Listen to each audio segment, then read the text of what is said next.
Hello everyone, welcome to my channel RG creation creative hub में मैं सोनिया आप सभी का स्वागत करती हूं। आज मैं लेकर आई हूं आपके लिए एक नया ट्यूटोरियल। आज के ट्यूटोरियल में हम बनाने वाले हैं ग्रेफाइट पेंसिल से बहुत ही क्यूट गणेशा। आशा करती हूं आप सभी को ये ट्यूटोरियल पसंद आएगा, तो बने रहिएगा मेरे ट्यूटोरियल में शुरू से लेकर आखिर तक। मैंने ली है यहाँ पर 300 GSM की ब्रस्ट्रो कंपनी की शीट, और इस शीट को मैंने रखा है वर्टिकली, और मैं यहाँ पर बना रही हूँ अपनी 2B पेंसिल से यहाँ पर फ्री हैंड स्केच। तो यहाँ पर आप देख सकते हैं मैंने क्यूट से लॉर्ड गणेशा का स्केच बनाना शुरू किया है। सबसे पहले बनाया है मैंने उनका बन, फिर बनाए हैं उनका मोर पंख, और उसके बाद उनका चेहरा और उनके बड़े बड़े कान। फिर उसके बाद बनाई है मैंने यहाँ पर लॉर्ड गणेशा की सूंड, और उसके बाद मैं ऐड कर रही हूँ उनकी क्यूट सी प्यारी सी आँखें। आँखों के अंदर मैं यहाँ पर आप देख सकते हैं कि उनके आई बॉल के अंदर मैंने किया है शेड, और यहाँ पर हमारे जो गणेशा हैं वो बांसुरी बजाते हुए दिख रहे हैं, और बहुत ही सुंदर और मन को मोह लेने वाली मुद्रा है उनकी। तो यहाँ आप देख सकते हैं बड़े ही सुंदर तरीके से हमने यहाँ पर उनके स्केच को जो है वो कंप्लीट करने की कोशिश की है। यहाँ पर मैंने उनको बैठे हुए दिखाया है, और देखिए यहाँ पर हम धीरे धीरे गणेशा के स्केच को कंप्लीट कर रहे हैं। तो यहाँ पर उनके गले में मोतियों की माला, उनके हाथों के आभूषण, और उनकी बांसुरी और उनकी धोती को मैंने यहाँ पर बनाया है। तो आप ये देख सकते हैं अब मैंने उनके स्केच के अंदर शेडिंग शुरू की है। यहाँ पर मैंने लिया है अपना मेकअप ब्रश, और इस मेकअप ब्रश को मैंने एक बार सारी ड्राइंग के अंदर जो है वो चला दिया है, और जो मेरी पेंसिल थी वो हल्की सी स्प्रेड हो गई, और बहुत ही एक सॉफ्ट टोन जो है पूरे स्केच के अंदर आ चुकी है। अब मैं यहाँ पर अपनी 10B की पेंसिल से बालों के अंदर कर रही हूँ शेडिंग। तो यहाँ पर बालों वाला हिस्सा हमें बहुत करना है डार्क, जहाँ जहाँ पर मुझे थोड़ी सी डार्क शेडिंग चाहिए मैंने यहाँ पर क्रॉस हैचिंग वाले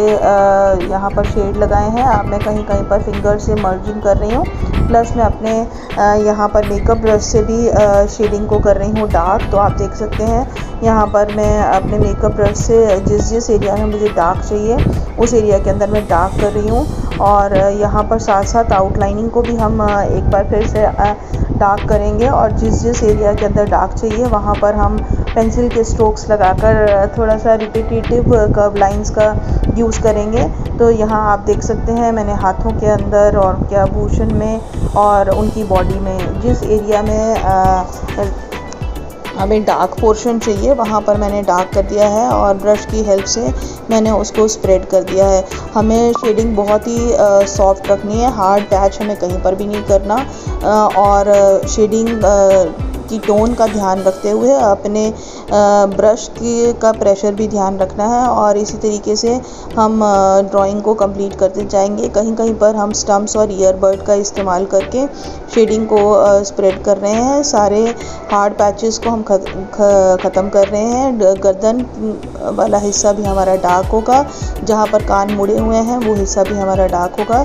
यहाँ पर हमने बालों वाले हिस्से के अंदर भी स्टम्प्स चलाकर अपने वाइट एरियाज़ को फिल कर दिया है। तो ये आप देख सकते हैं। अब मैं यहाँ पे स्टम्प की हेल्प से सारे वाइट एरियाज़ को मैं फिल कर रही हूँ, और मेकअप ब्रश से मैं बहुत ही सॉफ्ट शेडिंग कर रही हूँ फेस में। हमें लेफ़्ट हैंड साइड पर थोड़ा सा एरिया रखना है डार्क। अब मैंने लिया है एक पीस ऑफ टिश्यू पेपर, और उस टिश्यू पेपर पे हल्का सा ग्रेफाइट पाउडर लगाकर मैं एक टोन और अपनी पूरी ड्राइंग में कर रही हूँ। तो यहाँ आप देख सकते हैं पैरों में, हाथों में, सूंड में और कानों पे जहाँ जहाँ पर हमको शेडिंग थोड़ा सा डार्क चाहिए मैंने अपने टिश्यू पेपर से वहाँ पर शेडिंग कर दी है।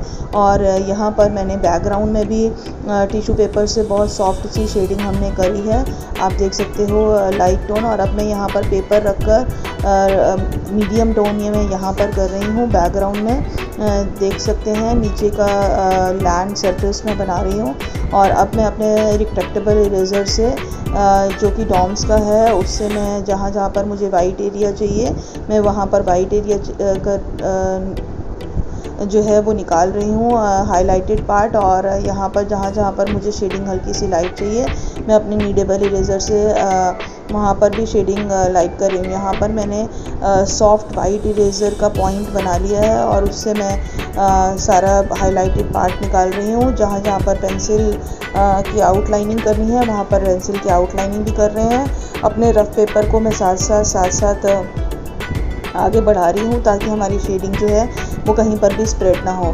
तो आप देख सकते हैं कि हर एरिया को फिनिश करने के बाद और यहाँ पर हाथ और बांसुरी की आउटलाइनिंग भी कंप्लीट करने के बाद आप देखिए हमारे जो गणेशा हैं उनका धीरे धीरे जो लुक है वो निकल कर आ रहा है। और हमारी ड्राइंग देखिए कितनी प्यारी लग रही है, और हमारे क्यूट से गणेशा का जो चेहरा है कितना अच्छा लग रहा है। तो यहाँ पर अब मैंने बालों को भी फिनिश कर लिया है, और इसी तरीके से मैं सारे पार्ट्स को एक बार फिर से फिनिश कर रही हूँ। लैंड वाले पार्ट में कुछ रिपीटेटिव स्लीपिंग लाइंस लगाई हैं और छोटी छोटी ग्रास बनाई है, और फिर से रिट्रैक्टेबल इरेज़र का यूज़ करके हमने फेस में और बाकी एरियाज़ में हाइलाइटेड पार्ट निकाल लिया है।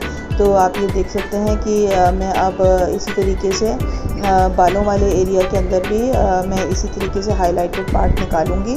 तो मैं अपने ज़ीरो मोनो इरेज़र और रिट्रैक्टेबल इरेज़र को अपने सैंड पेपर पे घिस के उसको क्लीन कर लूँगी। तो यहाँ पर स्टम्प्स को भी ऐसे ही हमने सैंड पेपर पर क्लीन करके फिर यूज़ करना है। तो यहाँ आप देख सकते हैं कि मेरा जो गणेशा हैं उनकी शेडिंग ऑलमोस्ट कंप्लीट हो चुकी है। एक बार मैं अच्छे से अपने गणेशा को चेक करूँगी, अगर कहीं पर भी फिनिशिंग रह गई है तो मैं उसकी फिनिशिंग करूँगी। तो यहाँ पर स्टम्प्स की मदद से मैंने यहाँ पर बीड्स के अंदर कर दी है शेडिंग, और इसी तरीके से मैं बाकी एरिया के अंदर भी रिट्रैक्टेबल इरेज़र से जो है हाइलाइटेड पार्ट निकाल रही हूँ। तो हेयर के अंदर भी हमको ऐसे ही हाइलाइटेड पार्ट निकालना है, और फेस में भी हमको जहाँ जहाँ पर शेडिंग हल्की चाहिए वहाँ पर इरेज़ कर लीजिए, हाथों में, स्टमक में और पैरों के अंदर भी, और जहाँ पर डार्क शेडिंग चाहिए वहाँ पर डार्क कर लीजिए। तो यहाँ पर ब्रश की हेल्प से एक बार फिनिश करते हुए हमने कर लिया है ड्राइंग को कंप्लीट। आपको ये ड्राइंग कैसी लगी मुझे कमेंट सेक्शन में ज़रूर बताइएगा। आप कहाँ से मेरी वीडियो को देख रहे हैं ये भी ज़रूर मेंशन करिएगा। नेक्स्ट वीडियो में क्या सीखना चाहते हैं हो सके तो ये भी ज़रूर मेंशन करिएगा, और अपना नाम का फर्स्ट लेटर भी। और अगर अभी तक चैनल को सब्सक्राइब नहीं किया है तो चैनल को सब्सक्राइब कर लीजिएगा, बेल आइकन को प्रेस कर लीजिएगा। मेरे चैनल पर विज़िट करने के लिए, मेरी वीडियो को देखने के लिए आप सभी का बहुत बहुत धन्यवाद। इसी तरीके से अपनी सपोर्ट बनाए रखिए, और आपकी सपोर्ट मेरे लिए बहुत ही प्रीशियस है। आप लोग स्वस्थ रहिए, मस्त रहिए। मिलते हैं जल्दी ही आपसे इस चैनल पर एक न्यू क्रिएटिव आइडिया के साथ। तब तक के लिए thank you and have a nice day. Bye bye everyone.